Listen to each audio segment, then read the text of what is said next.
Hey guys, what's up? Otter here. It's almost Christmas time, and I feel like Santa just delivered a big bag of gifts early because I have a ton of community casts to get through. Um, so yeah, it's going to be a whole bunch of different stuff here. I have not pre-screened the game, so we're going to go through it. You're going to get my live reactions to the games, whether good or bad. Maybe we'll learn some stuff, from mistakes people make or amazing things that they do.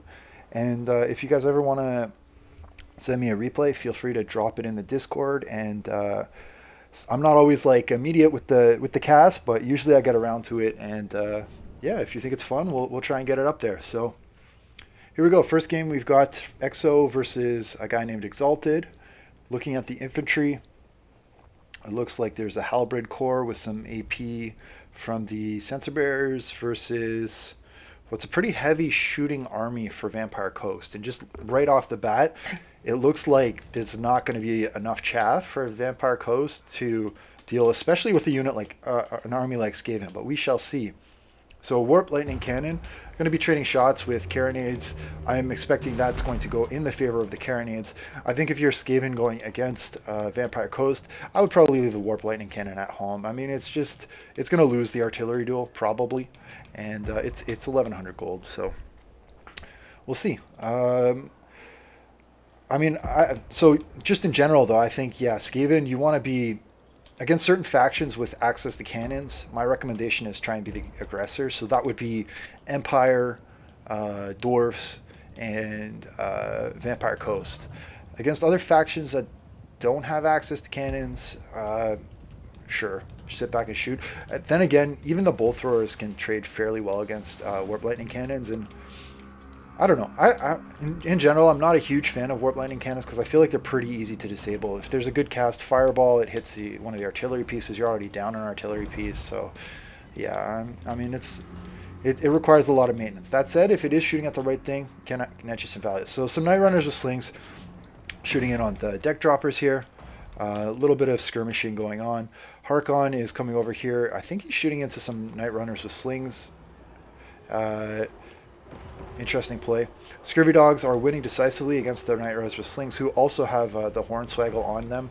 I mean, if you're Luther Harkon, why not just dive down here and break those slingers with your terror ability? Why sit up in the air and shoot them? I mean, to me, that doesn't make much sense. And if you are going to shoot anything, it should probably be Lord Skrulk. But these Night Runners with slings are still alive, and I guess they're sufficient to scare off Skrulk. Over in the back corner, there's a Vampire Fleet Captain, I guess trying to anchor this back line along with a Rotting Leviathan. And this Carronade, interestingly, has been deployed behind the trees, so I think it's shooting into trees here, so another potential mistake. This is a very small map also, so going with a lot of shooting might not be the best approach, in my opinion. So Balance Fire trending in favor of Vampire Coast here, but we shall see. Skaven slaves are going to net up these Scurvy Dogs. Lord Skrulk is going to come over here and drop a little bit of plague on the Scurvy Dogs, and they're going to decide better of it and back out of here. Luther Harkon is taking some pretty solid damage now from the Warp Lightning Cannon, which is online and has not been disabled by the cannon. I'm not sure what the cannon is shooting at, if not that. Oh yeah, no shots. I think, yeah, the cannon's out of range. If you look at the firing arc, I think it's here. Oh yeah, there is another firing arc, so yeah, probably it is shooting in on, yeah, there it is shooting the Warp Lightning Cannon. It's just taking some time. But in the meantime, Luther Harkon is taking a lot of damage, and two Warp Lightning Cannons. So double Warp Lightning Cannon shooting in at Harkon. That's tough news for Harkon. I mean, I don't know if he was expecting to see two Warp Lightning Cannons there, but yeah, there's a Carronade shot coming into the Zap Zap Cannon. Noticing this, Exo has decided to pull off the artillery crew wisely so that he doesn't lose any more artillery batteries. So this one is pulled off, this one's pulled off, and he'll probably reset that shortly. Over here, the deck droppers are being screened off by these Night Runners with slings. Interestingly, he's sent in a Vampire Fleet Captain to screen that out. He'll probably, does he have some summons? He does, so I'm expecting to see some summons going up here soon. We shall see. Lord Skrulk is still anchoring that midline position, and hey, look, it's a Doomflare. So not really finding any infantry to get his teeth sunk into just yet. We'll see how that goes. Night Terrors are pushing up into the infantry. I'm not sure what they're trying to hit at. I don't think they're fast enough to catch anything. So we'll see. Exo's responding in turn with the halberds. So good stuff. Good stuff there. Luther Harkon is going to be slowly healing up. I mean, Harkon, I think he needs to be shooting Skrulk and that Plague Priest. And if he's not, then he's got to be looking to tear out things. Certainly, if he's not diving on Skrulk, he probably doesn't want to sit in the middle where he can be shot from a lot of different directions. Either pick a flank and attack it and dive down, or go straight after Skrulk. But we'll see. Howling Warp Gale's been popped right now. So yeah, cumulative damage adding up on Harkon. Balance bar still in the favor of the Vampire Coast though right now, so we'll see. Somebody made a comment to me earlier, and I kind of agree. They said that the Warlock Engineer should have access to a pistol. And I fully support that. I think it makes sense with the Skaven mentality, and I don't understand why he doesn't have one. And while we're at it, I mean, shouldn't Aka Claw get one too? I don't know. Aka Claw has some sort of explodey damage with his Hiprif. Yeah, I am live streaming as I'm casting here, so if you drop into chat, I'll try and reply here and there. But yeah, anyway, back to the replay. Zap cannons still shooting at Harkon. Harkon's decided to try and hide behind these trees, but I mean, you might as well just back all the way up. I mean, why take shots at all? The Carnians, I don't know what they're doing right now. But I don't think they've responded to the Zap being remanned. Although it does say this is under fire, yeah, so maybe they are being shot, yeah. And the Zap cannon's down to 1 battery now, so maybe, yeah, they are being shot by the cannon. So I guess Exo decided it was worth sacrificing the Zap for a few more shots at Harkon. I'm not sure if it is, but decisions have to be made sometimes. Over here, these deck droppers are being harassed by the Night Runners with slings, but Scurvy Dogs are screening them out. Exo's going to need to push up those Skaven slaves to support those Night Runners, although they are pretty slippery, and it looks like they are going to escape the Scurvy Dogs, surprisingly. Interestingly, the Invocation of Nahek has been popped on these Scurvy Dogs. I would probably save the Invocation of Nahek for more valuable things like the Rotting Leviathan or Luther Harkon, but, you know, who am I to say? Doom Flares, I don't know what they're doing. I guess they're going after the Scurvy Dogs. They can probably win on that. I'm going to fast forward a little bit here. There's a lot of skirmish play going on, but Howling Warp Gale gets cast. Deck droppers get pinned. These deck droppers are shooting in at the Plague Claw sensor bearers. And it looks like these ones are going to be sent off. More shooting going in at these deck droppers. Skaven's pulling it back. So the thing, I mean, Balance Bar was in favor of the Vampire Coast, but when they had the advantage, none of their infantry got commit. And that's allowed these skirmish units to basically get isolated. I think a lot of time has been spent microing these deck droppers, and everything else has been basically ignored while that's going on. But they're being shot in the trees. I mean, deck droppers are a nuisance to get rid of because they have to crumble. They don't just flee. And they're flying units, and yeah. But it looks like they're pretty much spent on ammo now, so that's going to be it for them. Luther Harkon's going to get pinned by another Howling Warp Gale. Excuse me. And these Night Runners with slings continue to shoot it in, netting a ton of value. Harkon's reached his healing cap now. You see Exos know that he's pinned. He's sprinting back over there to the Warp Lightning Cannon. I think he's going to try and get a few more shots on here. Storm Vermin with Halberd are wavering, but they're holding the line. And yeah, I don't know what the strategy here is with Harkon. Is he shooting Skrulk? I don't know what is he shooting at. I don't know. He's just kind of standing there taking shots to the face, as far as I can tell. It doesn't say. Oh, now it says Skrulk is under fire. But I think volume of fire, taking 2 units of Night Runner with slings for 1 shot on Skrulk. I don't know if it's worth it. I mean, if he brings this fleet captain up and summons something to screen out these Night Runners and then puts in Harkon to shoot Skrulk, that might be more valuable. I don't know. But actually, well, the damage is adding up here. Skrulk is taking a lot of damage. Exo's going to want to pull Skrulk back into the trees, or at least keep him moving. Deck droppers are out of ammo. Warp Lightning Cannon back online. Going to be shooting in at Luther. He's been howling Warp Geld again.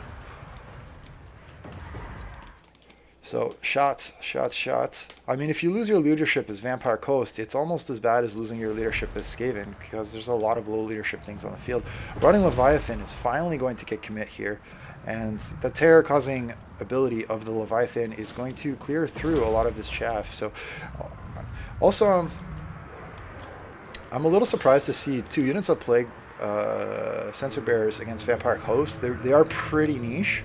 I mean, they'll do well against Depth Guard, but other than that, I don't know if they really have a spot on the roster. And you might find 1-2 units of Depth Guard. Depends. I mean, I can see it. It's okay. They're not the worst thing in the world.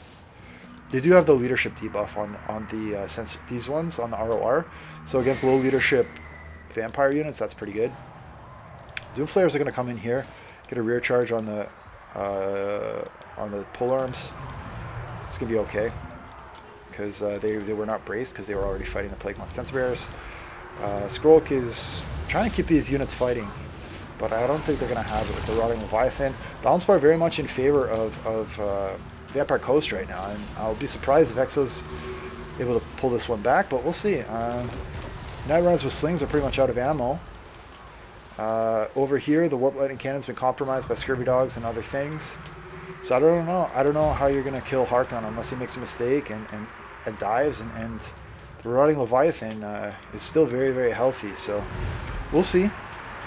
But Skrulk's done crazier things in the past. He is very low now. Yeah, Harkon has been shooting pretty much unimpeded in on Skrulk.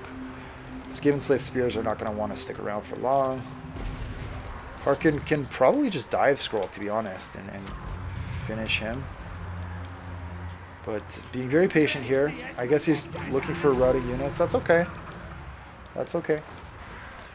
I'm going to fast forward a little bit here. Unless something dramatic happens, I don't see how Skaven's going to pull this one back. But we'll see. Halberds are coming in here. Trying to help Skrulk, but Skrulk getting eaten.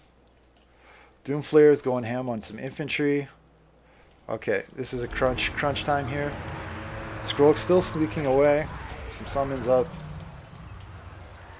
No, I think this is gone. I mean, I have no idea. I don't see any way Skrulk could pull this back. Yeah, it's donezo's. Well, GG. So that was a very different style of Vampire Coast army. I guess the Carronades were pretty good to counter the Warp Lightning Cannons. They had 2 terror-causing units that could deal with chaff, one of which could regen, the other of which had access to heals because of the Vampire Fleet Captain. So yeah, interesting strat to just go after the leadership. If you're Skaven, you probably just want to push up your infantry because I mean, he did have summons with the Vampire Fleet Captains, but I think you have to probably just try and run them over because you're not gonna win that trade in a low grindy fight. The Doomflayers, they didn't have a lot of targets that they could have been useful for. So yeah, cool stuff out of Vampire Coast. Sorry for that. That was a bit of a long one, but it was different. So yeah. Let's see, what's the next one we got here? So the last one was Exo. I'm gonna just work my way up the list. So this one, Dark Elf versus Skaven. So similar build. So Exo's decided to swap out the Censer Bearers for some Warp Lightning, for some Warp Throwers, and he's got his Rattling Guns team, and just one Zap Zap and a Warlord, which is a bit different. So yeah, I don't know, a little bit of unconventional picks here from Skaven, and some large spam from the Dark Elves. This is, in my opinion, this is a broken army. I don't think you should be allowed to bring nothing but large units. I think there should be a minimum number of infantry you should have to bring, because when you can bring nothing but large like this, it really does break the game. But we'll see if Exo can deal with this. If anyone has hey, Prevasia, send it to the Discord.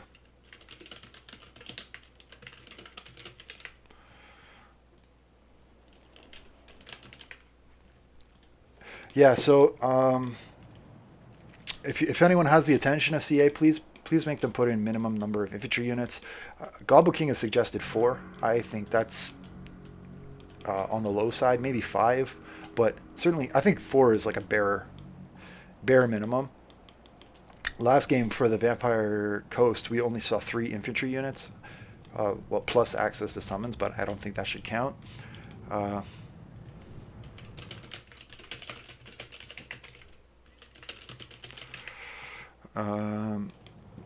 Okay, so yeah. So initial charge going in here. Cold One Knight's not wasting any time. They're going to go right into the Warflyer Throwers. I think it's going to be really tough for Skaven. Because unless you spam a whole bunch of anti-large units, I don't know how you're going to deal with all of this. Then again, it is difficult to micro a whole bunch of Cold One Chariots and Cold One Knights. If you're Skaven, by the way, and you see this, like a ton of large, I think you just gotta ball up, because if you get spread out, then they're gonna pick you apart one at a time. And I hate saying to just ball up, but like you literally have no option against a build like this except to like put your units of halberds here, and everything else like right next to it, and put it all in guard mode so it doesn't get like stretched out and like eliminated piece by piece. We'll see if Creek can do some business though before it ends. These units of Storm Vermin are, holding the line, but they're going to want to basically form a triangle here, and everything else has got to go right inside. But yeah, Manticore is diving down. I don't know why it's diving the Storm Vermin. It's going to die there. It probably wants to go over here on the Plague Priest. It's probably rampaging now in Storm Vermin, so that's awkward. Balance Bar is going in favor of Skaven, so I think some micro mistakes are being made here by the Dark Elves. I mean, you see 2 units of inactive Cold One Chariots over here. That's what I'm saying. Like, it is broken if used properly, but it does take some skill to be able to keep everything moving. And if you forget units, they're going to get killed. And that looks like that's what's happening right now. Marathi should be fighting this Plague Priest. She's not. She's getting shot while doing nothing. Cold One Knights are pushing through here, trying to get through to the Rattling Guns team. They are successful. Over here, a lot of the anti-air shooting is being cleared off the field. Cold One Chariots stuck in Storm Vermin with halberds. So again, I think some micro mistakes being made here. But the Warlord is probably also pinning them in place and making it difficult for them to maneuver. The triple halberds, in this case, are paying dividends. The Warlord's going to try and rampage this Pharaoh Manticore and some Storm Vermin. I mean, if they take the Manticores off the field, then it starts to limit the number of targets they have access to. Marathi's going to come down here, but I don't know what she's fighting. She really needs to be fighting that Plague Priest. And it looks like she's going to get surrounded. She's got the Assassin's Trophy on her. If she dies, yeah, it's probably going to go in the favor of Skaven. And she's gone. Yeah. So I think she just waited too long on that. You got to use the Cold One Chariots to knock the Assassin away from Marathi, and then you got to use the Manticores to fight the Warlord, and then you need to use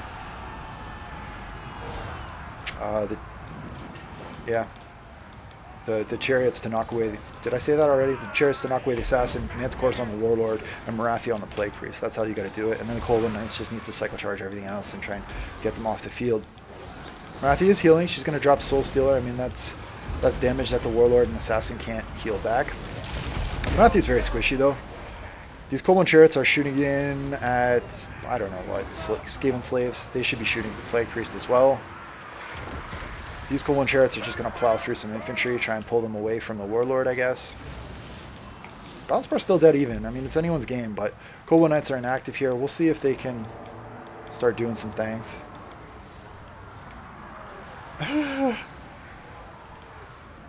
Another charge here. Smashing up some Clan Rats. Balance Bar tipping in favor of Skaven again. These Cold One Knights are getting stuck. So basically, I mean, Exo, he has to use his individual entities to kind of pin the Chariots in the halberds every time they come through. He's got a Warlord, he's got an Assassin, and he's got this Plague Priest. So he's got 3 individual entities that can kind of pin their individual entities with mass. Everything else is sort of like chaff that can just get run through. But, you know, Cold One Chariots are out of ammo now.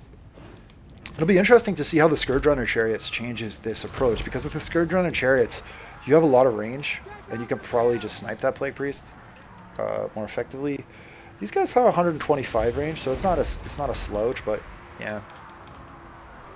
The Zap Cannon is going to force the Dark Elves to continue to dive. Again, Manticore, I don't know, he's diving into the Zap Cannon. He should really be taking that Plague Priest offline. Like, if you're the Dark Elves, you need to remove the large units of Skaven so that you can use your chariots to do what they need to do. And if those large units are still on the field, you can't really micro your chariots properly. So the priority targets have got to be the Warlord, the Assassin, and the Plague Priest. And if you're fighting Skaven in general, I mean, you want to take the leadership off the field. So I think we know how this is going. I don't have anything else to say here. Marathi got shot. Victory to the Skavens. Congrats to Exo on getting a win there. And cool attempt, youracostolom. I don't know how to say your name. I always like to see Dark Elves in action, so fun, even if you are memeing it up. I don't know if that was a ladder match or casual, but interesting. Okay, moving right along. Little lag here, sorry. I've got a lot of replays in my list, so sometimes it takes a little time to populate. I'm gonna have to clear some replay files out.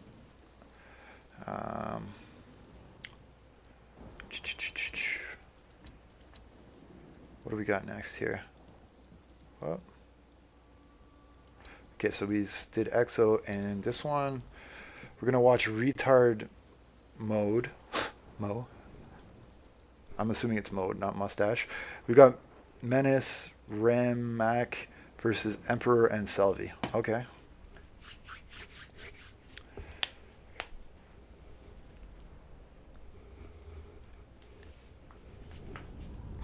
So balanced build out of Vampire Counts, it looks like. Menace, is that a high mage? A high lizard? Yeah, it is. He's got heals. That's important. He has a huge kit, though. I would cut a lot off of that, personally. I think Apotheosis is a great spell. There's only 5 wounds of magic for heal. That's fantastic. Tempest. Tempest is good against Vamps. We'll see. Maybe it'll pay dividends. Over here, triple Plague Claw Catapult. That is sketchy. We got 2 Rat Ogres who are going to have their hands full trying to keep those Plague Claws online. 2 units of Storm Vermin, front line of Chaff. We're going to be matched up against some very spooky vampires, so I think that's a tough matchup for them. If I'm the Lizards, I probably want to rotate with my partner. I would send Skaven after the High Elf, and I would want to go after the Vamps with my Saurus. Saurus are going to do fantastic against Skelly Warriors. They're going to have higher leadership, so they won't run away as quickly as the Clan Rats and other things will. Very punishing volleys going in on the Ancient Salamander here, and these Salamander Hunting Pack. I think Menace might have lost track a little bit of all that shooting. Oh my god, and shooting there is. Look at this High Elf mid-range shooting. 2, 3, 4, 5, 6, 7, 8, 9, 10, 11, 12 units of shooting with a light caster just to snare and a Lithanar. So, wow. 13 units that can shoot. I think shooting is still OP in this game. It kind of breaks the game when you bring a lot of shooting. High Elves can certainly do that. So yeah, I mean, if you're Menace, I think you have you have a decision to make. First of all, I would probably fall back and get these all these Clan Rats. They're chaff. They're meant to die from shots. That's what their sole purpose in life is, to take arrows in the face. Rotate. I mean, I think a lot of times people feel like committed to just match up with whoever they've deployed against. That's not the case. I mean, fall back, sit behind this chaff, and then trade. So yeah, I mean, this is going to be really punishing for the Lizards. I guess they've decided to commit on this, but there's no reason to, in my opinion. I mean, you got poison here. You can kite. You can fall back with the Saurus. This is going to get absolutely annihilated from High Elves. I think there's nothing in this toolkit that's going to be able to deal with what's here on the High Elves. A banishment's going to go down though, so there's that. I mean, that's going to do some damage. absolutely ripping through these archer lines. Well, the Saurus could do some work, I guess. The Saurus can do work. But, I mean, if you're the High Elves, this is the fault of the High Elf player. This is not a fault of the toolkit. Because he's got to spread this line out, right? He's got to make that concave firing arc. And then what you do is you just sit the Lore of Lightcaster in the middle. And then if the Pterodon Riders go after one side or the other, you just snare the Pterodon Riders and you shoot everything else that comes at you. So he's also got the support of these Hex Race in the back, by the way, which can deal with these Colon Spear Riders, or at least snare them long enough for the other things to work. I mean, I don't know what the High Elf player is doing here. He's just let himself get eaten by Source Warriors, so okay. Menace is getting back into the game, but I think there's some very big micro mistakes by the High Elf player. Yeah, and Vampire is just watching for some reason. I don't know. Is he AFK? Like, these two are just staring lovingly into each other's eyes while they micro just one unit. I mean, that's a sign, I think, of a new player where they don't feel comfortable microing more than one unit at a time. Okay, it looks like they decided to commit. They're going to go over here and try and help the High Elves while Skaven's just watching. Vampire Lord is getting eaten by Halberds and Rat Ogres, so he's going to want to get out of there. But yeah, right decision here by Vamps to rotate over. High Elves getting absolutely rolled because they just balled up and let themselves get eaten, so ouch. And the Slime Mage Priest is giving no fucks and going in here and just smashing archers in the face. Poison's going to make it a little bit hard for these archer units to escape. Over here, Vargulf taking shots from the Bastiladon Solar Engine. Ancient Salamander can also take shots on that Vargulf, and I think that's what Menace is going to try and do. Ditto with these Salamander hunting packs. They do have fire damage. Fire damage against the Vargulf is going to be very punishing, and yeah, that's 100% what's happening. Granted, it looks like there is some friendly fire going in here on the Saurus Warriors. I think they're actually smoking these Saurus Warriors, I'm not sure. Terro's causing some issues for the Saurus Warriors, but looks like that Shield of the Old Ones was popped just in the nick of time. That gives the +8 leadership. Keeps those Saurus Warriors holding in place just long enough. These units over here need to be rotating, or eliminating that unit of Skelly Spearmen. These archers are kind of running around, but I don't know what they're doing. I don't know. The High Elf is irrelevant now. Skaven's still watching. Still watching. They feel good. They have 3 Plague Claw catapults. So I think that's a sign of a new player. Sometimes new players just ignore everything else that's going on in the battlefield. As long as their artillery is online, they are happy to sit there and do nothing. And that's exactly what they're doing. So Menace is now having to kill his second army on his own because he pretty much wiped the High Elves. He's received no support from Skaven to this point. So let's see if Menace can take down a second army. I don't know. This is pretty intense. Vampire Lord's going to get in here. Tempest gets dropped on him. So very nice damage and a huge banishment going down here. What's this Mage Priest up to? 89 kills. Could be better. He's going to get eaten by the dragon though. And I think basically he's just getting overrun because he's not getting support from the Skaven player at all. So, I mean, when Skaven saw these skeleton warriors walking over here, I mean, he should have reacted and sent them there. He didn't. So Menace got 2v1'd. But yeah, Balthazar's still amazingly in the favor of the Lizardmen and Skaven. But if Menace goes off the field, I think it could be an uphill battle for these Skaven people. Pterodon Riders taking some shots in. I think the Hex Race, there's enough shooting here to deal with them. Olithan R can just chase the Slime Mage Priest off the field. Ditto with the Vampire Dragon, so I don't know what's going on there. Just craziness. Some shots are going into this guy. Could probably be shooting the Vampire Lord if we're going to split hairs here, but I think Menace is trying to keep his Lord alive. It's understandable. Lords are kind of cool. They're important. Balance bar dead even.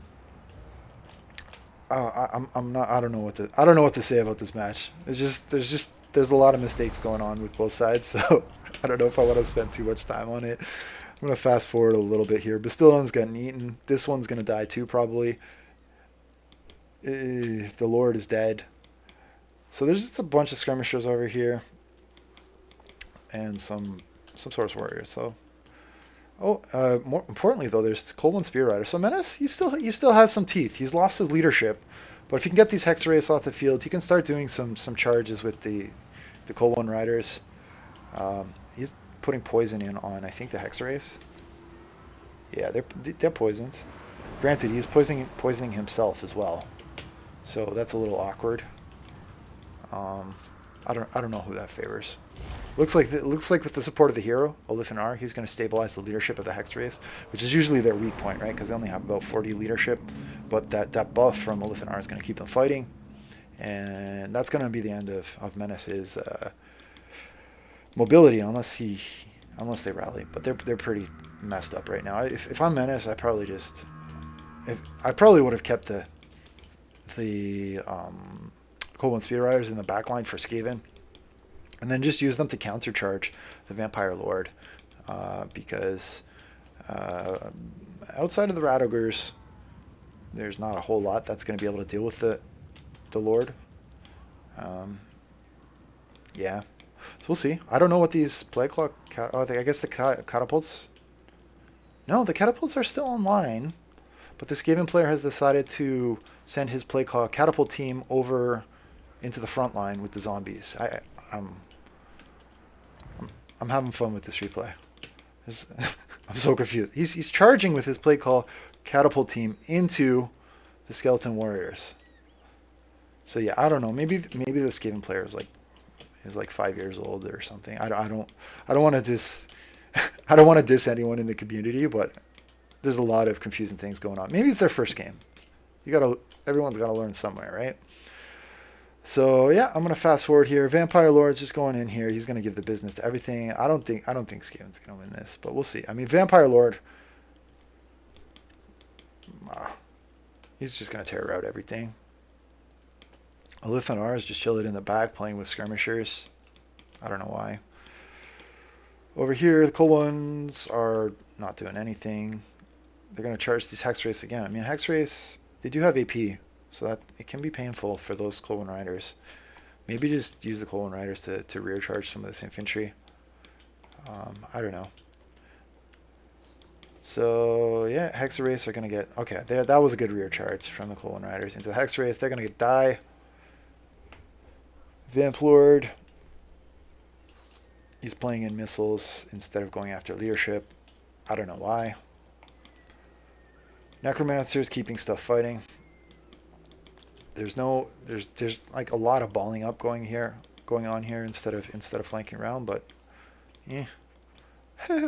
Menace is gonna send in this Bastillodon, smack some things. I mean, they might pull it back. That's hilarious. That is absolutely hilarious. I mean, if this Necromancer goes down, and this Blood Dragon Vampire... Did he use his breast? I didn't see any breast get used. I mean, all the Vampire Lord had to do was just sit here with his troops. Instead, he dove the back line and got shot by, the Slingers? And probably eaten by the Halberds. Yeah, everything just balled up. And looks like it's going to die. This thing rallied. The Rat Ogres are back. Rat Ogres should be shadowing the Vampire Lord. Then again, the Vampire Lord probably could have broke them because their leadership was so low. If he was paying attention, they would have just run away. They don't have high leadership. And now it's just going to be an old-fashioned grind fest. But yeah, this Gracier of Ruin has all the spells. Once this Vamp Lord goes down, it's over. I mean, if you're Skaven, just send your stuff into melee. Send your lords into melee. You can go kill that light wizard. You can go kill the necromancer. You can go finish the dragon. I mean, look at the Vamp Lord. He's at no health. 479. He just charged into the halberds. Okay. What's going on? What's going on? What is happening? Light Wizard is going like a champ, though. How many kills does this Light Wizard have? 43? This guy, Vamp Lord's still going strong. Just trying to terror out everything. Cycle charging, trying to stay alive.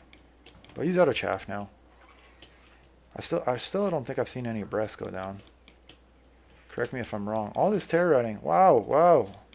Wow, maybe. I mean, if he just kills the Warlock Engineer or this Gracie of Ruin, I mean, some nice psychocharging action here. Could pull it back. Maybe. I don't know. No, it's not. Skaven getting in here, and they're going to finish the job. All right.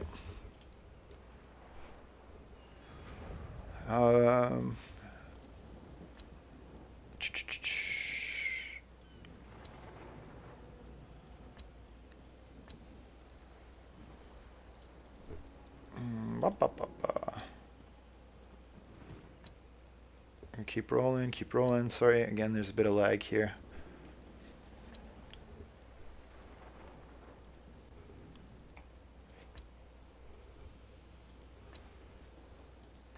I should timestamp the matches just for people who want to just jump to the action. Okay, Carl and Mazdamundi. Should be interesting. All right, we got OP Lewin and 3 units of hippos. Oh my goodness. So the memes are real in this one with 2 trebs on a very small map. Country. Yes, it's country. It's not county. I always get that mixed up. It looks like it's a wintry troll county today. I swear it changes sometimes. Maybe I'm making that up, but I think it changes. We've got hippos in the air. We've got King Lewin Zikar. I mean, I don't think bringing artillery makes much sense in this map, to be honest, because it's such a small map. You'd probably be better off with mid-range shooting, like archers and stuff. We got Carl Franz up in the air. Mazdamundi rocking the back line as he should be. Dread Saurian, fun pick. Feral Cold Ones and Cold One Spear Riders, and yeah, tons of skirmishers over here. Okay, well, between the 2 Bretonnian armies, it's pretty balanced. The archers are going to move into range, probably start chipping away at these skinks. Skinks are going to respond in turn. Just try and screen out these skirmishers. If they die, honestly, it's not the end of the world. That's what they're there for. They're there to soak damage. They've got shields, crappy skinky shields, but they have shields nonetheless. Lizardmen hunting pack going to rotate over here. Going to try and start taking some shots in on these hippos. Going to need some light wizard and handgunner support over here. I mean, this is what you don't want to do. If you have a goon squad like this is what you don't want to do. You don't want to dive the back line with no infantry. This is textbook how you lose your goon squad at the very beginning of the game. And that's what's going to happen. This Dread Saurian and all the cav and like all of these resources are free right now to react to that goon squad, and they're just going to crush them. They're going to crush them. Spears, you got spear riders, you got nets. Everything here is going to freely net and kill like 2/3 of this guy's army. I'm crying on the inside here because these are what, almost 2,000.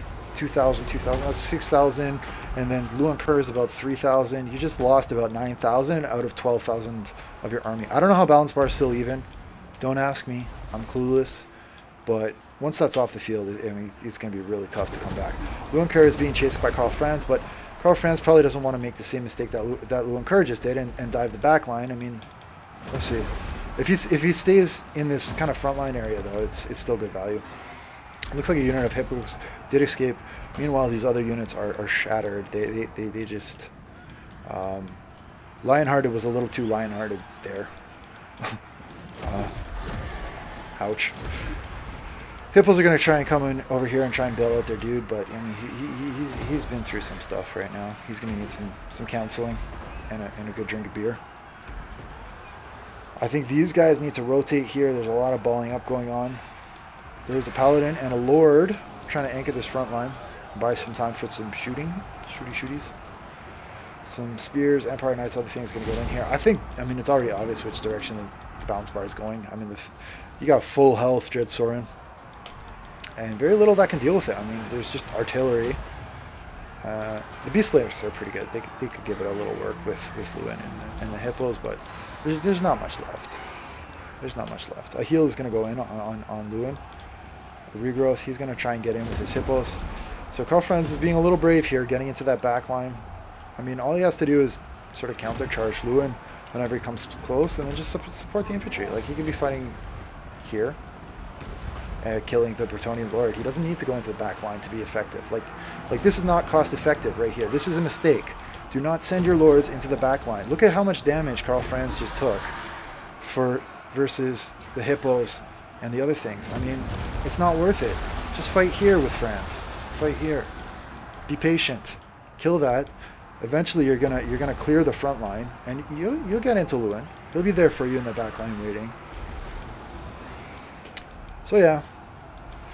Over here, spears. Everything else is just getting kind of tangled up. Double Lightcaster is kind of considered. Well, this one has Foz. This one has Foz. Interesting picks there. So two copies of the same spell. You can't do that in tournament play, but I'm guessing this is a casual match. Usually when I see double Lightcasters, I assume it's going to be double Meta Talk, but it was not. Over here, this Soren's going to just kill everything. And I think I've seen enough of this one. I mean, the game was over in the first 2 minutes when Lewin Kerr dove the back line. And, like, that was a straight up suicide charge, and it was clean up from then on in. So yeah, I'm not gonna watch the rest of this. We know who's gonna win. Don't do this. Don't do what Axe did. Okay, we're gonna move on to the next game.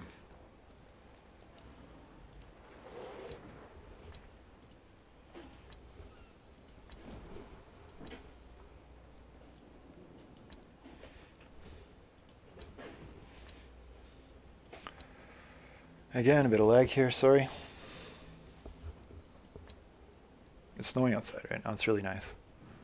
Looks like, you know, that's snow globe. Generally, winters suck, but once in a while you get like a nice day with softly falling snow. Just like, yeah. Alright, wow, I got so many replays to get through. I probably won't get through all of them. I might have to do a part 2. But I got a bit left in me. All right, so here we got Menace, Empire. So triple Empire versus Brettonnia, Vamps, and High Elf. Apologies, I didn't check carefully to see who was playing who. I think Menace might be teamed up with Tanker, but I don't know for sure. Excuse me.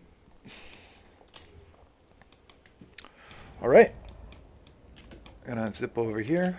So we've got a nice front line here. People have integrated with each other. I'm gonna assume Kostas is in here, because Kostas likes to play Empire. Maybe that's Kostas. He likes a good wolfire. Hellstorm's gonna absolutely erase the field trebuchets. If you're Bretonnia going against Empire, why are you bringing a field trebuchet? Just why? You're gonna lose that for sure. It's free value for Empire. At the most, bring one. At the very most. These are not the blessed ones either. So yeah, I mean, if you're Dark Elf, sometimes it's good to bring a bolt thrower, because it distracts the attention away from your other more expensive stuff. Like, you can push up your Hargan F executioners, and the cannons and other things are going to shoot your bolt thrower. And that buys time for your executioners to not be shot on the advance. But if you're Bretonnia, you don't really have any high-tier infantry. So, I mean, if you can just let them get shot. Let the peasants be shot in the face. You gotta remind them every once in a while who's the boss. Yeah, so over here, some white lions are taking some shots.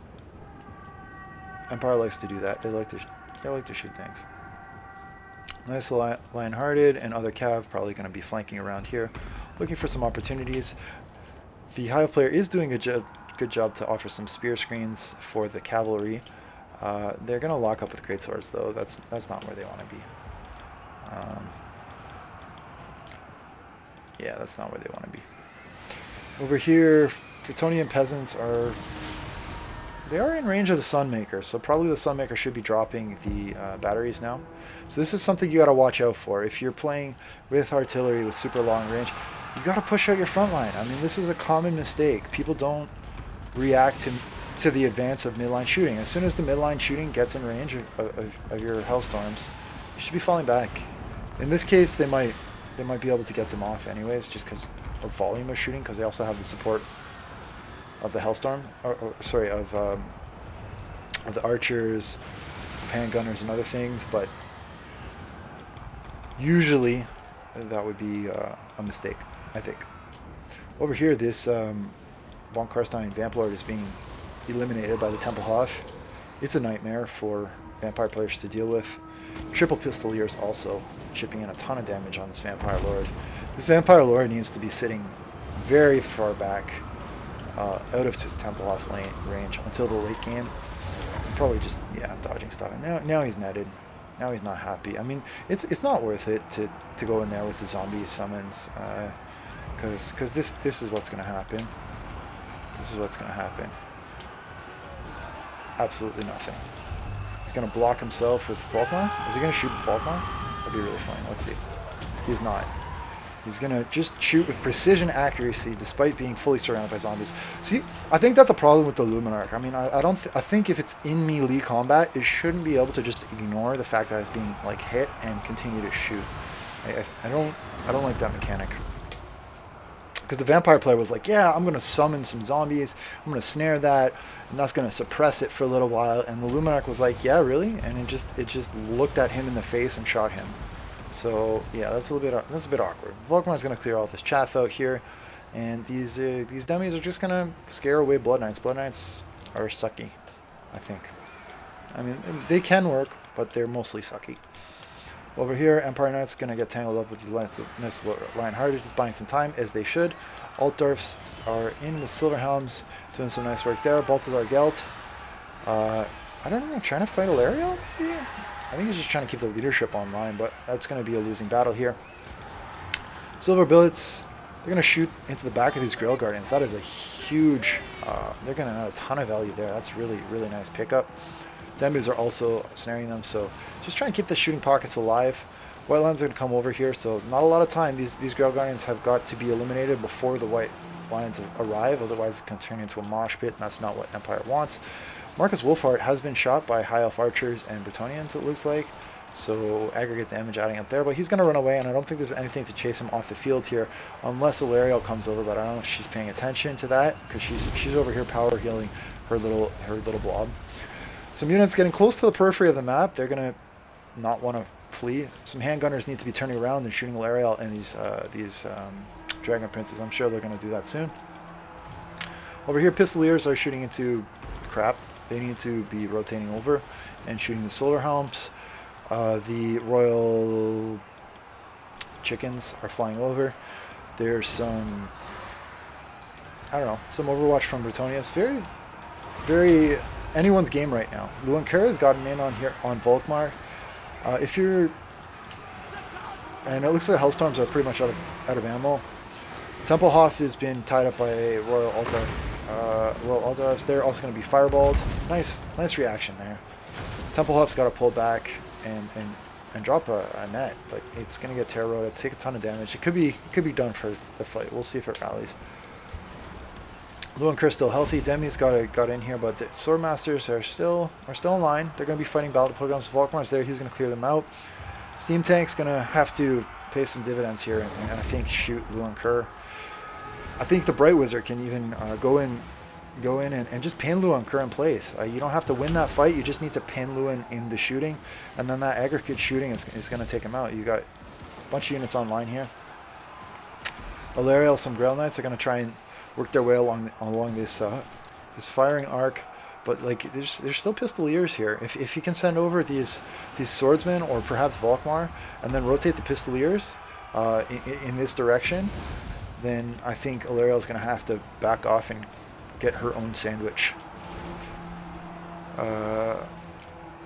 Archer shooting in here.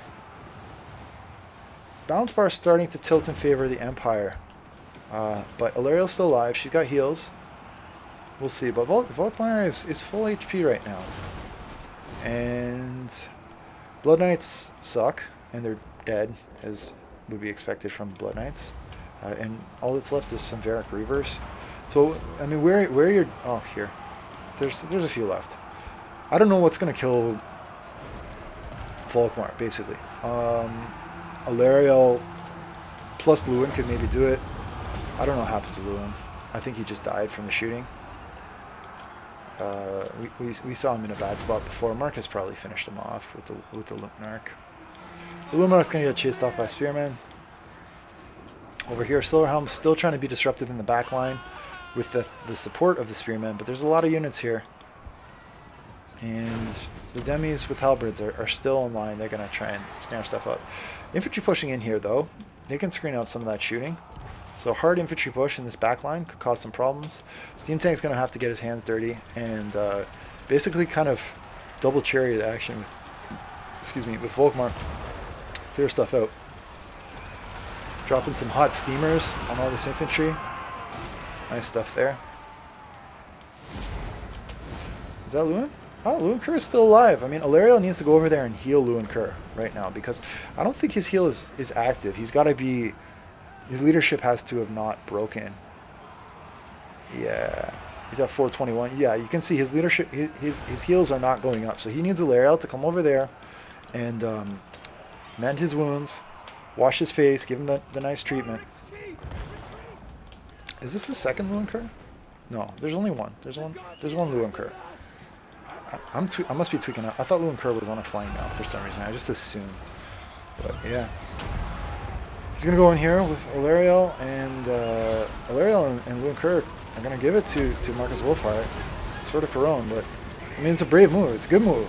But Alariel's got to be there for her boy. She's not. He's going to die from the steam tank. Alariel's netted. No heals for you, Lewin. No heals for you. Fireball can finish him off too. So that's going to happen. Down goes Lewin. Balance Bar says even, but what's going to kill Volkmar? What's going to kill the steam tank? I mean, there's only infantry left on the field, aside from these Varric Reavers. The chariots, and by chariots I mean steam tank and Volkmar, can surcharge everything. So Fireball goes in on Alariel. That's a good choice. Now that Lewin's off the field, Balance Bar is starting to tilt. Marcus Wolfheart is going to try and annihilate Alariel with a kill shot. And she dead, and that's gonna be GG. I'm gonna fast forward because we know how it's gonna end here, and we'll see if it resumes quickly, or if it ends quickly. Yeah, I mean it's just some tattered cavalry now. So GG. That was a fun one. Very close. Yeah, so it was Kostas and Menace. Kostas was the Golden Order, as I thought he would be. He was the one rocking the steam tank, and Marcus, cool. I mean, you got terror, you got mass, you've got shooting, you got chaff, you got answers to a lot of things there. Menace was using the demis in the back line and Volkmaring everything. Business Boy had the pistoliers, and I don't think they were used very effectively. Sorry for not getting to the end screen because you can't see the kill counts. That's unfortunate, but the game was over. I got other stuff to do. So yeah, Light of Sigmar. Which sounds strange to say because there was no friends in that matchup, but alright, so this one got Regulator, Esteban, txinobilbo versus Kostas, Bottrix, and Menace. So 3 members of the Dark Clan featured here. Alright, teaming up. So Menace is playing Volk. We've got Kostas playing Huntsmarshals, and Bottrix playing the Dwarf. Cool stuff. Looks like Menace is trying to go with what worked last time. There's a few tweaks here. He's got some Reiksguard instead of the Demis. But still looking for the leadership sniping with the combination of the Bright Wizard and the Templehof. Certainly Marcus can do that as well, as can the Steam Tank. There's some heals for, I guess, Marcus, the Reiksguard, or whatever else needs it. Dwarfs like heals too. Yeah, cannons are going to be shooting at cannons, as they like to do. This is a 2v1, I think, so looks like these guys are going to win that. Master Rune of Negation being popped early, so that won't be available for the front line, but it is going to secure the victory on the artillery duel. I think that's totally worth it. I think the Luminarch shot, I don't know if it missed or it was just on fire at will, but some valuable ammo I think just went into some zombies, if I'm not mistaken, and I might be. I'm mistaken often. But yeah, it could probably be... oh, okay, here we go. Mortis Engine. Oof! One shot! Half health Mortis Engine. That is so punishing. Oh my goodness. Oh my goodness. I mean, yeah, I think vampires against Empire can be a really tough matchup, especially if you're bringing large units. You probably want to bring like oh my god, maybe a Footlord. I'm crying. Oh my god. That's 2,000 gold in 2 shots. And it was just so easy for Empire to do. I mean, that took no effort. On the other hand, if you're vampire, I mean, bring your fell bats, man. That's what you need. That's why you bring fell bats, to stop stuff like this. Bring dire wolves. Zombies are not enough. I mean, you gotta bring a balanced roster. So there goes 2,000 gold almost in 3 shots. Over here, Warfire Throwers, absolutely barbecuing some swordsmen. You can have all the chevrons in the world. That's not gonna help you against flamethrowers. Over here, Hell Pit Abomination just going right in there. Hell Pit, again, Hell Pit is a backline tool, in my opinion. Yes, it can tear a route, but if you dive your large too early, you're gonna get focused by a lot of things that can shoot, and you're gonna lose your Hell Pit. So lead with your infantry. Leave your large terror-causing monsters in the rear. That's the moral of the story. Just always lead with your infantry, because yeah, I mean that was very predictable. Now the help it's gone. 2,000 gold down the drain. Over here, Luminarch, still choosing the vamps easily without having to worry about any fell bats. Getting a ton of value. It's already paid for itself by taking the Mortis Engine off the field. It's about to pay for itself even more by finishing off this Blood Dragon Vamp Lord. He's probably going to dive desperately. Again, he should be backline. Just wait till late game. Use that terror. Use that regen late game. I mean, why sit over all this shooting with your vamp? Look at where your front line is. Look at where your Vamp Lord is. That's a mistake.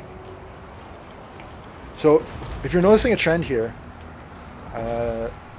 basically every game I've shown, like the big decisive mistakes people are making is sending their single powerful individual entities into the back lines before their front lines, and they get shot and killed, or they take a ton of damage from other things. Over here, Empire Knight's gonna get stuck up in some Slayers, and Plague Monks, they're gonna die, but they're buying time. These Plague Monks over here are gonna cut up all the Empire infantry. So I think the challenge is just, is the Empire going to have enough chaff to stay alive? Over here, is that a Wind of Death on Spearmen? That's going to whiff? It is. 20 Winds of Magic just whiffed completely. On 300 gold Spearmen. I don't even know if these ones, they do have shields, so 375 gold I think for that. Over here, Bottrix going to go with the Rune Lord, shut down all of his cavalry. They're stuck in Slayers. They're not where they want to be. This is why you need a screen. So you gotta send the zombies over here, lock up the Slayers with the zombies, and then you use your cav to cycle charge. Reichsguard holding it down in the middle with the spears, pitting things. We got a Felix. Felix is coming in hard with Ungrim, so they're gonna cause some disruption. Felix Ungrim is very strong. They can certainly cause damage to Volkmar. Volkmar can heal. And he's going to try and clear out these Karen Wraiths. Actually, Volkmar does magic damage, so that's going to be super punishing to these Karen Wraiths. So, I mean, Vampire's not having a good day. They've been annihilated from start to finish. They lost all of their units to really hard counters. Over here, look, it's a rat. Hey, buddy. There's no cheese over here, and you're kind of pissed about that. I can tell. Yeah, go find cheese somewhere else. Over here, the Rex Guard coming in on Marcus Wolfhart and saying hi because they're on the same team. This is what happens when you cast 10 games in a row. You start losing track of your brain. Wolfhart Throw is being shot by Wolfhart. Wolfhart can probably just charge them. I mean, you got Rex Guard, you got Wolfhart. Probably they're just microing something else. Empire Knights over here being shot by Wolfhart Throwers again. Some miss micro. There's a lot going on. It's understandable. These Varguys can probably eat this Bright Wizard. Instead, they've decided to go in on a Sunmaker, which is already out of ammo. So I don't know what Vamps are doing. They are going to get pinned by the Reiksguard, which for some reason says losing decisively, but that makes no sense. They're not going to lose that. They're going to easily kill these. Jade Wizard should go in there, help out his boys. I mean, don't be afraid to use your casters. If you got things diving in the back line where they shouldn't be, go help out. Send these spears. Help out. Kill Vargas. They're expensive. Over here, Slayers. Oh, huge net coming down here. I think that was a Luminar, Temple of Luminar that dropped it. Gotrek and Mr. Runelord are absolutely licking their chops. And Balthazar is pretty far gone, so yeah, we know what's happening here. We know how this is going. There's no chance for the other team to pull this back. I'm gonna end this one. We'll keep rolling. Moral of the story is, if you're vampires going against Empire, watch out for the Templehof. If you're gonna bring large units against the Empire, make sure you have a screen. So for that screen, you need direwolves and fellbats. Otherwise, you're going to have to keep your Blood Dragon Vamplord and your Mortis Engine so far back that they're not going to do anything during the fight. And you're going to lose. And here, if you're Skaven, don't dive with the Hell Pit. Dwarf player, I think he did okay. I think he did what he needed to do for the most part. But I think he needed some support there from his allies. And congrats to the people in the Dark Clan. You guys repped hard there. So, what else we got? So we did this.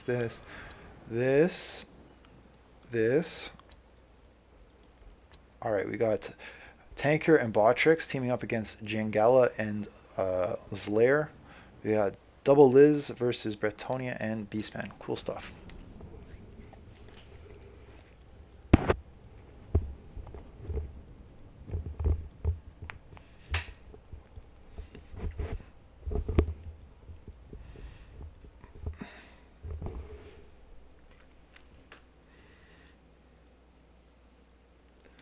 All right, so let's go over rosters here. We've got some Feral Cold ones, Skinks, some poison, excellent stuff there. We got Nakai the Wanderer, who's going to do some wandering. Over here, we've got Mazdamundi, Sword Spears, Skinks, Sword Spears. I mean, Spears do great against Bretonia.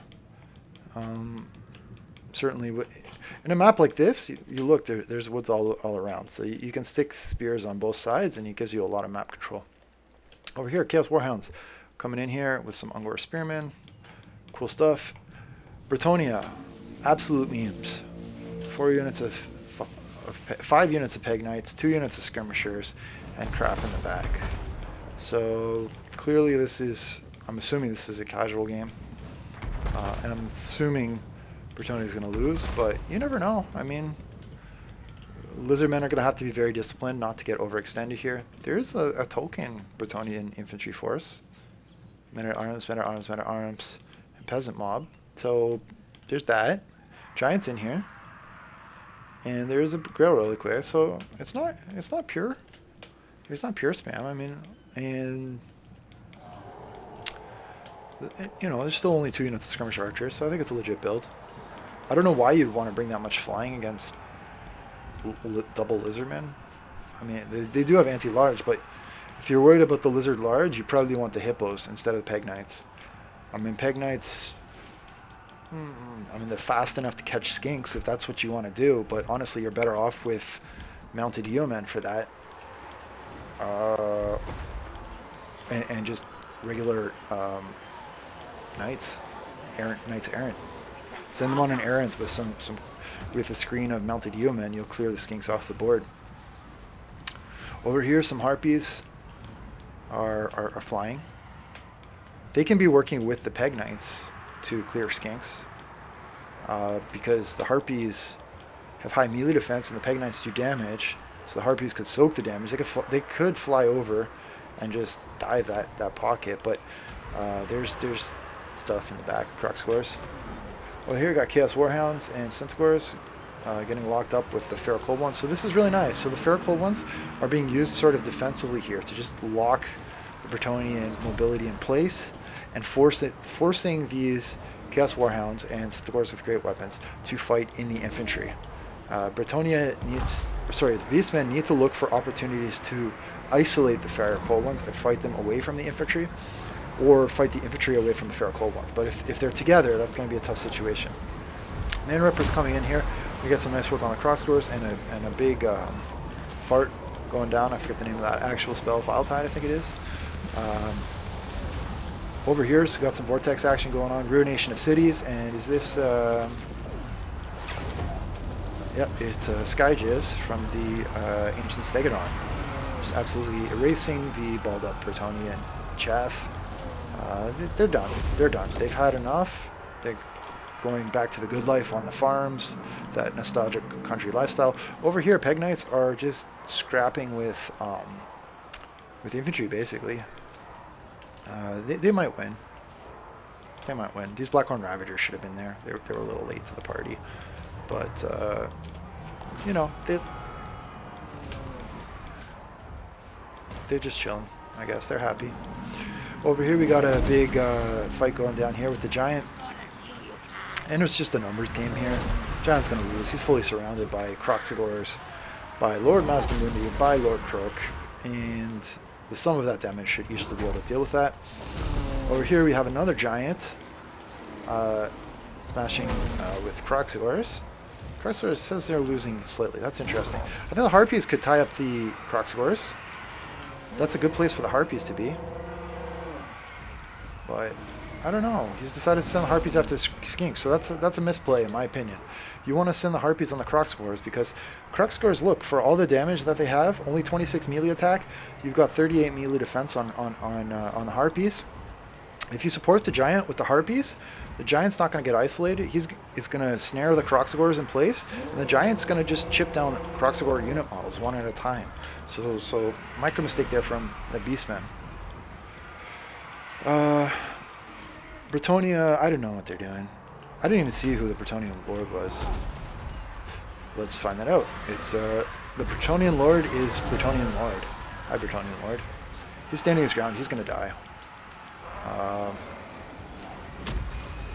He's going to die. He's going to run away, but he's going to die. Just not yet, but he's going to die. Trust me on that.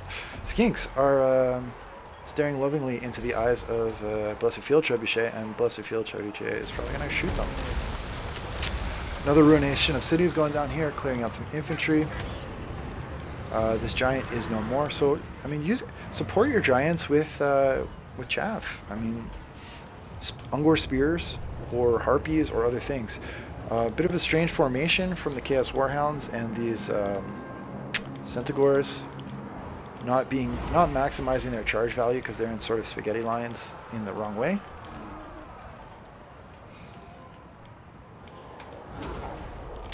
A lot of stuff being cleared off the field. Those Peg Knights, I mean, what are they doing? They're just hanging out. Hanging out. Most of them have died, I think, trying to protect this chaff back here. Some rocks going into trees. Well, it looks like they're holding. They are holding. I didn't catch what happened to those. Oh yeah, here they are. The Yeoman archers are in the trees shooting at the backs of Rizadon hunting packs. Okay, so that's good value there. They're going to eliminate the Rizadon hunting packs. That's nice stuff by Bretonnia. Ancient Stegodon is in a dangerous position here. It's got a Giant and Sons of Goros. That could cause a lot of problems. The Spears are going to want to come over here and help out. And then the Poison's going to probably want to be shooting at the Giant or maybe at the Chaos Warhounds with Poison so you can slow them down and react to them. It looks like the Lizardmen are going to try and take the fight over here into the trees. and because I think there's probably more mobility on the other. Oh boy, Lord Scroll. This is overkill. This is just abuse. Oh my god, this is banishment and a Lord Croak explosion. Oh my goodness. That's so much chaff clearing. I guess they brought it to deal with the Beastmen. In the end, the Beastmen didn't have a lot of infantry, so there weren't a ton of targets to use it on outside of the Bretonnian chaff, but wow, that cleared things. These min reppers can probably rotate over and start accompanying the ancient stag. Bretonnia's a little bit all over the place. Centaur is getting shot here. Malagor is chasing off a unit of Croc Scores. Okay, that's good use of him, but there's some units over here that probably need to be rotating over. And this line of trees is making it difficult for some of the more finesse units like these Peg Knights to really pick things apart. As long as lizards have enough shooting to bait things into the trees, I think they're going to be okay. These human archers are out of shots. There's no shooting to speak of on the Beastmen roster. So I think it's going to turn into a lizard mosh pit in the trees versus whatever else these guys can throw at them. But yeah, I don't know. It's kind of a stalemate, to be honest. There's nothing that's going to kill them, and I don't think the lizards have enough mobility to chase off everything else. Well, we'll see. Over here, Shield the Olin's going to pop. I mean, if they just ball up in the woods, nothing's going to move them out of there. I'm going to fast forward here. Sons of Goros are going to try and get in some charges. They're going to be counter-charged by Nakai and his Croxagors, who are going to brace. Charging Cav in the trees without infantry screens is not usually a winning strategy. Now with the Cav gone, the spears are going to get run over. I don't know what are they chasing? What are they chasing? Maybe the ancient stag. No, those are skinks. Those are skinks. Where's the ancient stag? Oh, it's over here somewhere. So the Peg Knights would have to follow this. I guess they're just pushing it to the Trebs. It's over. Game's over. Once the Peg Knights go, it's done. So GG. Think about the map you're playing on. I think that's my recommendation for this one. Well, I think Janggala, he lacked a few things. One, if you're gonna have a duelist lord, give them some heals. I mean, I know he wanted to go wide and whatever, but I mean, why not put your lord on a flying mount, give him some heals, and then use him with the Peg Knights? It's just too much of the same thing. And I mean, because of the map, it was a smaller map. There was no. I think all of the units were pretty much pointless, except for the men at arms and the peasant mob, and it just wasn't enough of them. Malagor, I think Zlayer, he played a good game. Credit to the Beastmen player. He had a lot of tools. He tried to micro them well. I think he just needed a little support from Janggala. Okay. We got another one here from some different players. Averdery and General Skarr versus Psychofox and Nefam. Cool stuff.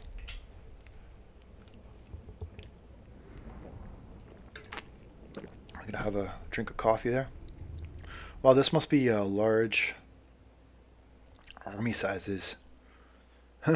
Interesting. We're playing the Battle of Blank.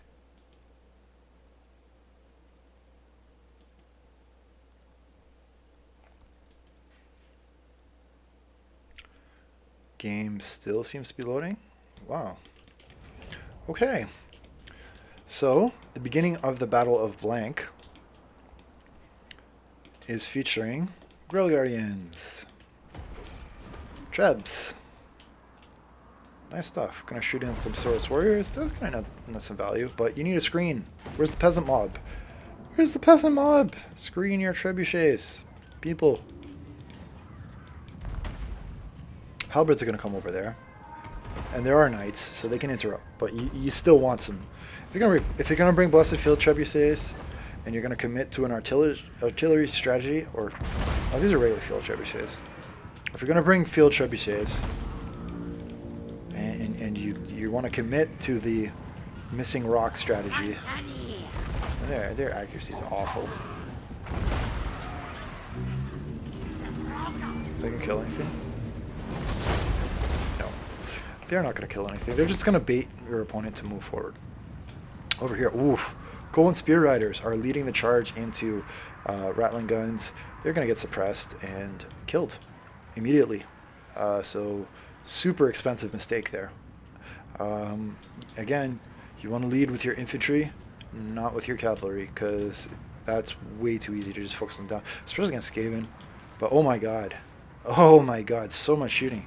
What is this? Rattling guns, rattling guns, rattling guns, sharpshooters, rattling guns. 4 units of rattling guns, 2 units of Giselles. That is an insane amount of shooting. These guys had no prayer. I mean, if you see that, you 100% have to lead with your skinks and your Saurus. Trust your Saurus. Just spread them out here and let them go to work. But they're going right into the teeth of the defense instead of pushing towards where the shooting is. So interesting. And these guys are not being used at all. Not sure why. Not sure why. Over here, looks like Bretonnians and Lizardmen are tangled up. The Knights of the Lion-Hearted are fighting with the Saurus Scarvets. Albric is going to come over here and support his Knights of the Lion-Hearted. This is a very important cavalry fight right here. So Albric is where he needs to be. Grail Guardians do have pretty high melee defense. They're going to hold up for a little while here. Why are the Umbral Tide going into melee here? You want to put these guys in guard mode. You want to have them shooting. That's what they're for. Now they're getting some good value. On the Knights of the Lionheart, that's a nice shot. Croak and Krokar should be over here too. Croak can be dropping some fat damage on these knights, or at least forcing them to back away. Krokar should be eating Alberic or the Grail Guardians, or both. And the Pterodon Rider should be dropping poison on the units that do the most damage. So again, Alberic or the Grail Guardians, or over on the flank. You don't need it to support the midline fight. Those skinks are going to beat up the peasants anyways. Trebuchets are backing up. We got some archers repositioning to the high ground. There's a lot of static Bretonnia infantry here, just holding and slowly getting run over by Saurus. And there's a lot of javelins, which have now moved into range and are shooting. I do think that it's going to be hard for Skaven to hold here. There's a lot of balling up. Skaven should be backing up and repositioning its shooting units over here. But tic-tac-toe is being erased because guns, a lot of guns. He doesn't have the highest health pool, and he also doesn't have access to heals. Krokar doesn't look like he has access to heals either. So kind of a brave Lizardman army with no access to heals. Oh, I lied. There's a Bastillodon Reviv Crystal, which can pop heals into Tic-Tac-Toe. Tic-Tac-Toe really needs to be moving out of range here. He is a small target, so that's kept him alive for a little bit, but eventually you're just going to die if you sit in all of that shooting. Saurus Warriors are clearing through the chaff, like, really effectively. They're lawn-mowing them, but, I mean, they're just giving them the leadership for no reason. We'll see. Over here, Green Knight is in with some red-crested skinks. So the Terror is going to be nice against those. But it looks like their leadership is pretty high right now because they haven't taken too much damage from anything else, but we'll see. 2 Saurus Scarvets can probably deal with the Green Knight, especially if Krokar does something. But for now, Krokar is just sitting pretty. He's content to just watch Alberic eat Lord Croak, even though they're right next to each other. So interesting. Over here, the Grail Guardians are fighting with some Saurus Scarvets. Alberic is doing surprisingly badly against Croak, but he's taken damage from some other things, and he hasn't received any support heals.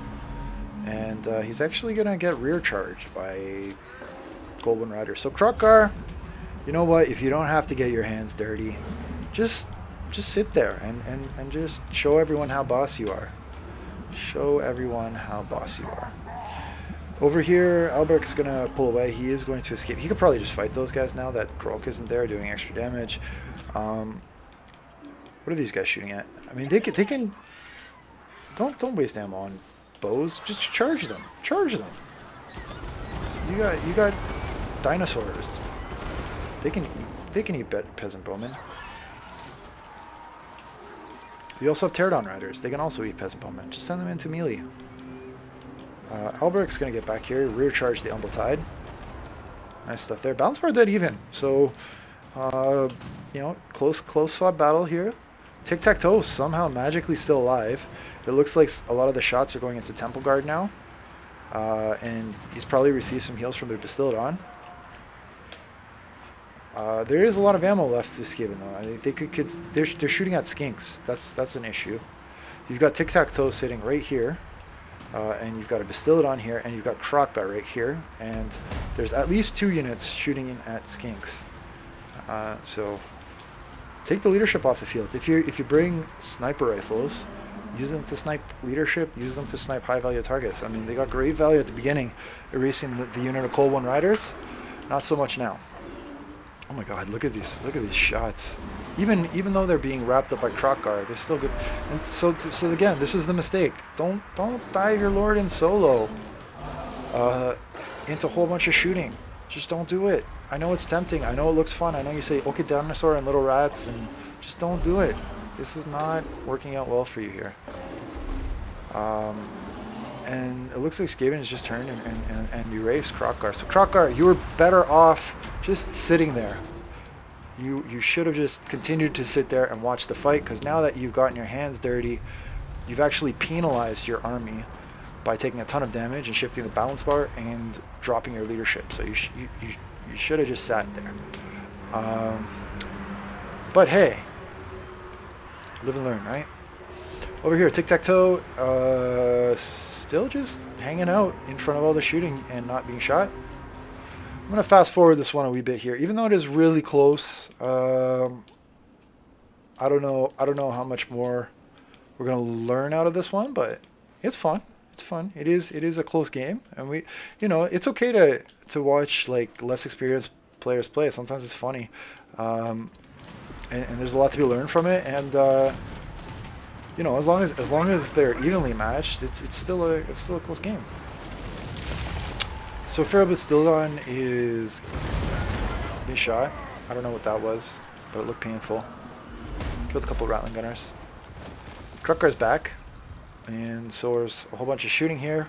This is madness. This game is mad. It is fun to watch. I have to say that. There's some infantry over here just chilling with the Green Knight, who is probably close to his healing. Oh, he's not healing because he's not in trees. It's combat even. He's fully surrounded. And paladins are chasing after skinks without ammo. I mean, if you have paladin, go after Krok. Go after your Krokgar. Go after the Bastiladon Reviv Crystal. Those are the targets you want to be using with your paladin. Even fighting these Source Scarvets. This one's on foot. So he's just kind of standing there waving his sword angrily saying, come back here. They're not coming back though. Not enough chocolate butter sandwiches. I'm going to fast forward. I'm determined to get through this battle. It probably would have been faster if all of the units were being used, but it's not, so that's okay. We'll be patient. Source Scarvet now being shot. It looks like Krokgar has been shot off the field. Tic-tac-toe still chilling in the air in front of all the shooting. Not dead yet. I think once he dies, if he dies, it should be done. Source Scarvet, yep, still being shot. So that one's gone. He doesn't have access to heals. I think Skaven might pull it out, but we'll see. We'll see. I think it's early to do predictions, but it is Ikka Claw. If he stays alive, if he stays alive, he's just sitting there on his doom wheel, just hanging out. Okay, there he goes into the Temple Guard, And this Saurus Scarvet, which is probably not what he wants to. That's exactly what he doesn't want to be fighting. So we'll see. So the Saurus Scarvet and the Green Knight are going to annihilate Ikat Claw in the Temple Guard. Skaven leadership, if that goes off the field, that's going to be really painful. Bretonnians are a little bit all over the place on the periphery. I think this is going to go to the Lizards. I think the Lizards are going to pull it out. I mean, with the Revive Crystal, it still has a ton of ammo and probably more heals. If he heals up Tic-Tac-Toe, it's good. Ikat escapes somehow because the Pterodon Riders didn't chase him off the field. So he rallied. And it looks like somebody just left, probably. That's must be what happened, because I don't know. I'm thoroughly confused. I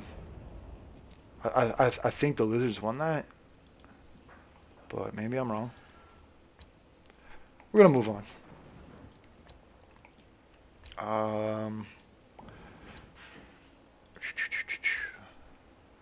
What do we got here?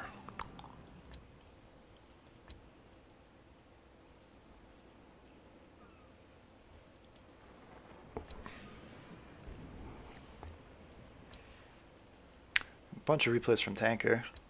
I'm gonna try and stick in order though, so I don't get too confused. This will probably be my last one before I go for lunch. I'm gonna definitely have to do a part 2 because there's a lot. Okay, so yeah, GG's to those guys. We got Scythian versus Swampy, so yeah, this might be an interesting game. Okay, so Scythian's gone with sort of a skirmishy army. Oh, there's a free-for-all. Free-for-all, which is 2 players? How do you... Oh, what? Menace is here.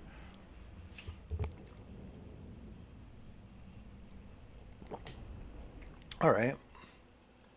So, a lot of skirmishers for Scythian. So I guess his plan is just to sit back, maybe, and in hope that everyone else kills each other, and then he'll hide his army and then try and go in at the end. Maybe. Maybe not.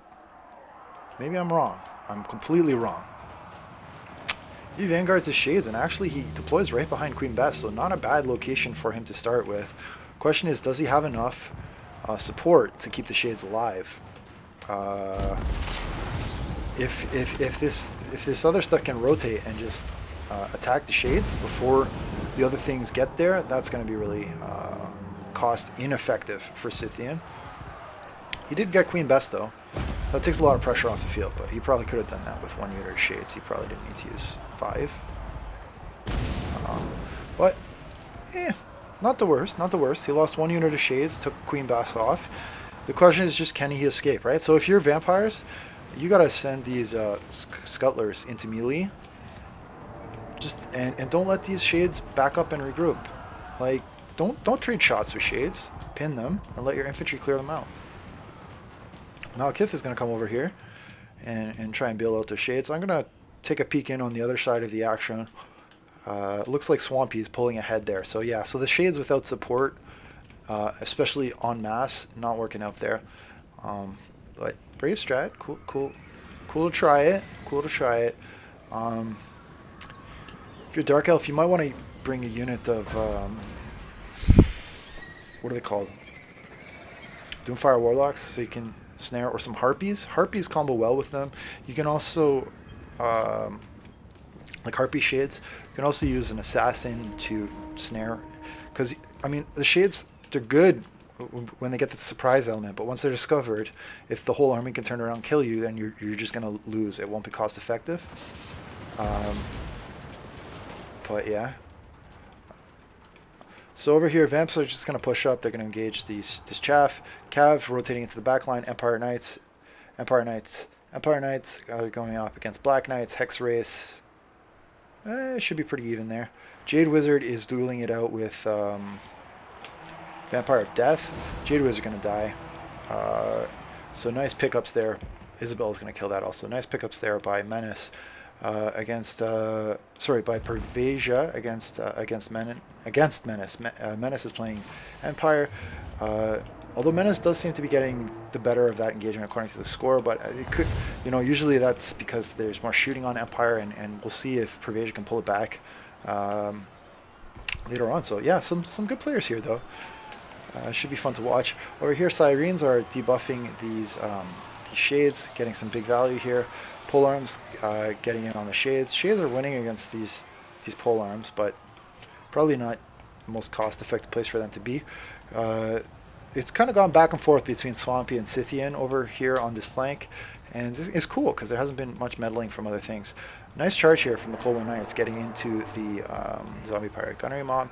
So Scythian getting some value out of his cavalry. These deck gunners need to be turning and shooting the Cold Knights along with these Gunnery Mob here. I'm not sure, excuse me, what they're looking at right now. These shades are out of real estate. They're pushed right up to the back of the map. It does say that they're winning, but no, I think they're pretty much gone. So Swampy's getting a ton of value there.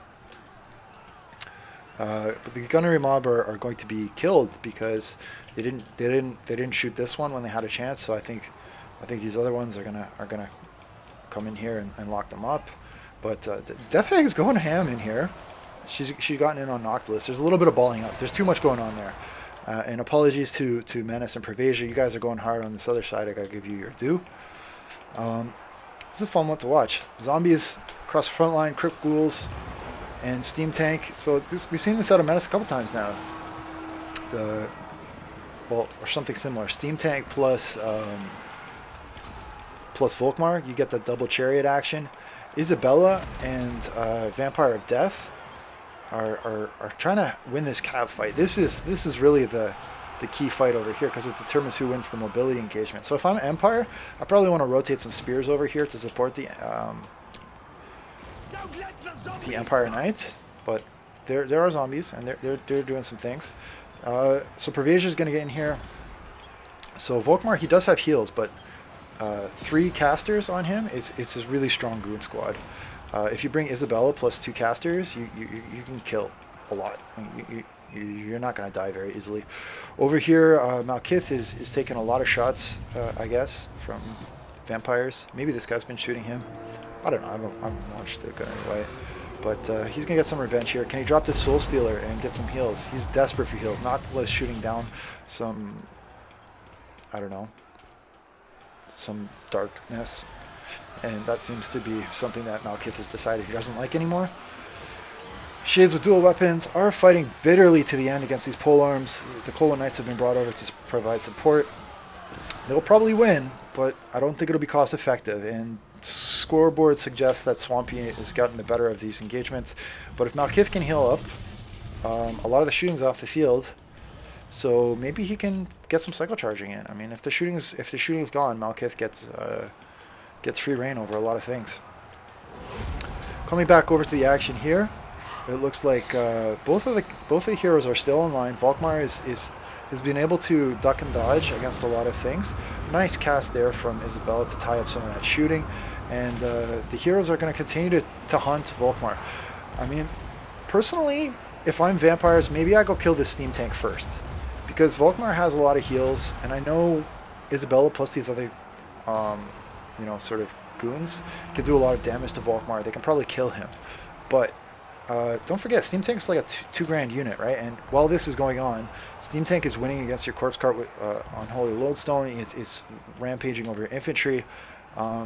So yeah, I would just kill the Steam Tank. It's an easier kill than Volkmar. Volkmar, he's slippery. He has high mass. He has heals. And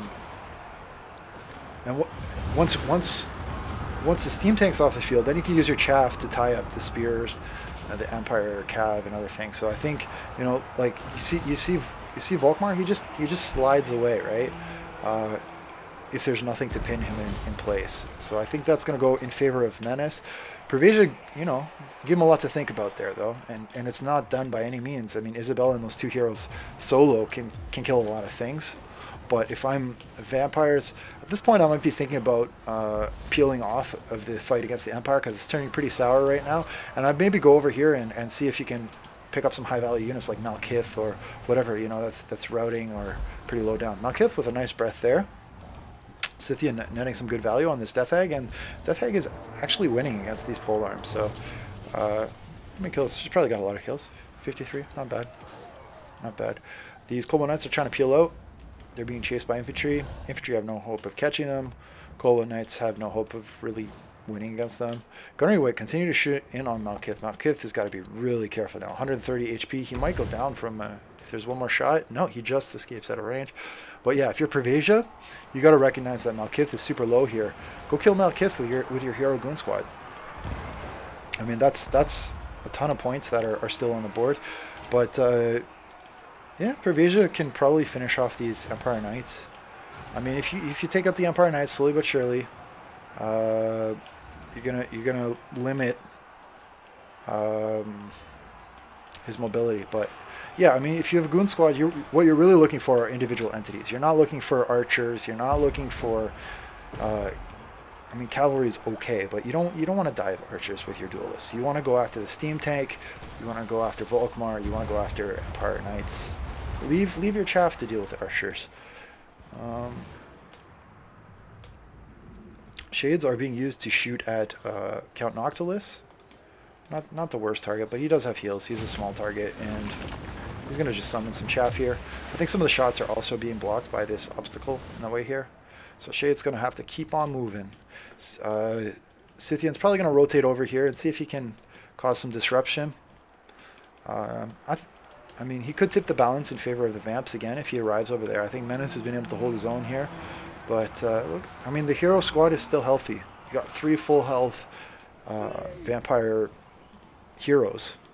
And if they find isolated units, they can single-handedly carry the game. I mean, they are that strong. This unit's going to peace out. They've had enough. In terms of shooting, there are archers and silver bullets. Silver bullets are dangerous. This guy's dangerous too. The cannon could just turn it. I mean, this steam tank should just turn and shoot Malekith in the head because he's in range, I think. But he's not. So probably Malekith saving up some more Winds of Magic for another Soul Stealer. Let's see. Scythian brought Chillwind, Blade Wind, and Soul Stealer, and Power of Darkness. So pretty aggressive kit on Malekith. But yeah, let's see what these Vampires of Shadows do. Do they recognize Malekith now? Looks like they're going to head over there. I'm going to fast forward a little bit here. So these Kobold Knights are going in unsupported, and they're going to die. And they're dead. Scythian maybe just trying. Maybe Scythian had surrendered at this point in the game. It was down quite a lot and didn't have much left. There goes Malekith. I don't know if you noticed. I don't know if the Vamps got any points for that. We'll see. If they didn't, that kind of sucks for Persia, because that could have made a big difference. But he's neck and neck with Menace. So here's the thing, right? Wait for the Vamp Coast to come over here and lock up the Empire. Why are you going in solo? Why? Dude, you're gonna take a ton of damage from shooting. Let the chaff lock up Empire. They're gonna have to go towards Empire because they have no other targets. But here we go. Finally, they get in on the steam tank. This is the target that they want, but they're taking on the steam tank solo now after the chaff is gone. Right? If the Empire Knights come over here, pin this, they're probably gonna die. Yeah, they're gonna have to fall back. Look at the leadership here. They're healing, but their leadership is really dicey right now because they're fully surrounded basically. There's terror from the steam tank. There's terror from Volkmar. No, so they don't have immune to psychology, I don't think. Let's see. The enemy is in control of the battlefield. Oh yeah, minus 26 leadership because there's no chaff left, right? Minus 24 leadership. That's super punishing. So yeah, maybe even if they hit some units over here, it would have helped them. Empire Knights looks like they've been forgotten about. Same with some Cold One Knights. They're just hanging out. Maybe Scythian's gonna wait till the late game. He might still get some value. He's got some shades too. He's got some tricks up his sleeve. I mean, these heroes going hard. They are going hard. You got to give them that. 63 kills, 67 kills, 38 kills. I mean, there's very little the Empire has that can kill them outside of the shooting at the steam tank. Noctilus being shot though. So again, lead with your chaff, not with your heroes, not with your expensive stuff. Does Noctilus have any summons left? Because that's big. Looks like Menace is probably going to get double teamed here. The heroes are still in here, but they're taking a lot of damage. Even though Isabella can like power heal them, at some point they are going to reach a healing cap. It looks like Isabella's already reached her healing cap. I don't know what she's been using her debuffs on. Oh, she didn't bring the debuff? Oh my god. That's an amazing spell or skill. You should always bring that debuff on Isabella, I think. It makes it even harder to kill your stuff. But yeah, look at this hero drone squad. It is killing everything. Menace has a big lead here, but if the heroes can get in on Volkmar and the steam tank, they might net enough value to pull the balance bar back. Okay, it looks like Menace has used the steam tank to sneakily interrupt here. Menace just hanging on for dear life with this lead. Ooh, Noctilus. Noctilus against 3 heroes. That's going to be a win for the Vamps. And Scythian's coming in here, getting some value, netting out the silver bullets. So Menace is just getting attacked on all fronts by everyone. If you're Persia, I mean, yeah, Noctilus is a good target, but maybe you want to finish. Maybe you want to finish Volkmar first, because Volkmar is still racking up points here, in on the chaff.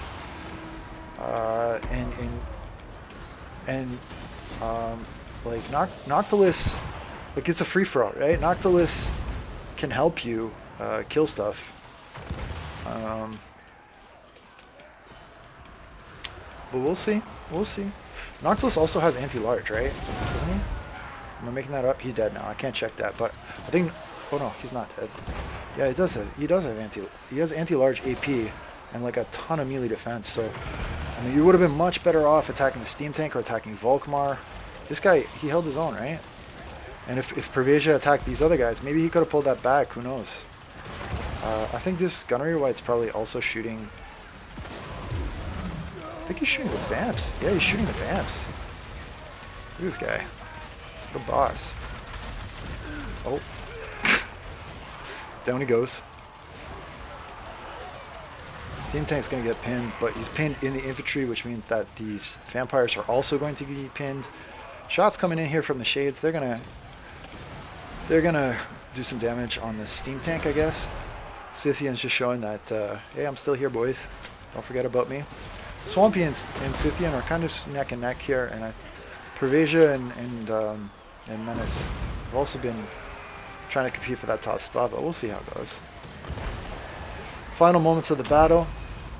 Don't forget there's a bonus if you're the last person left on the field, so it could change things. We got Steam Tank just punking stuff. Let's take a look at this madness. Isabella's like just drenched in blood, but she's disintegrating. So is this vampire.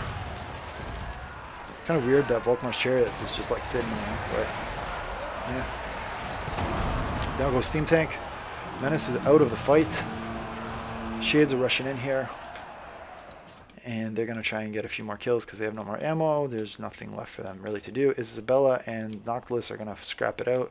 Looks like Swampy's going to be the last one standing, so he's probably going to lock up the second place spot, I think. Coleman Knights, yeah, once he finishes off the Coleman Knights, I think he'll take second place.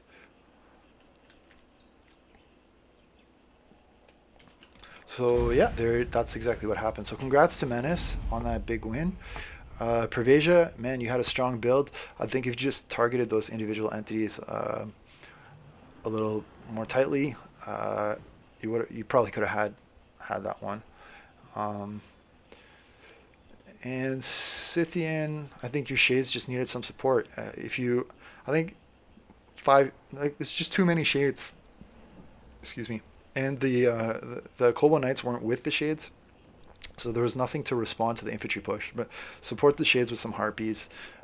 Maybe bring some Dark Riders who could have been deployed with the Shades to interrupt the advance of the zombies to buy your Shades time to pull out. I mean, you saw the Shades; they just got stuck in the corner basically. And the Raven Heralds, unfortunately, they didn't net you any value, but nice stuff out of Malkith. He killed a lot of zombies.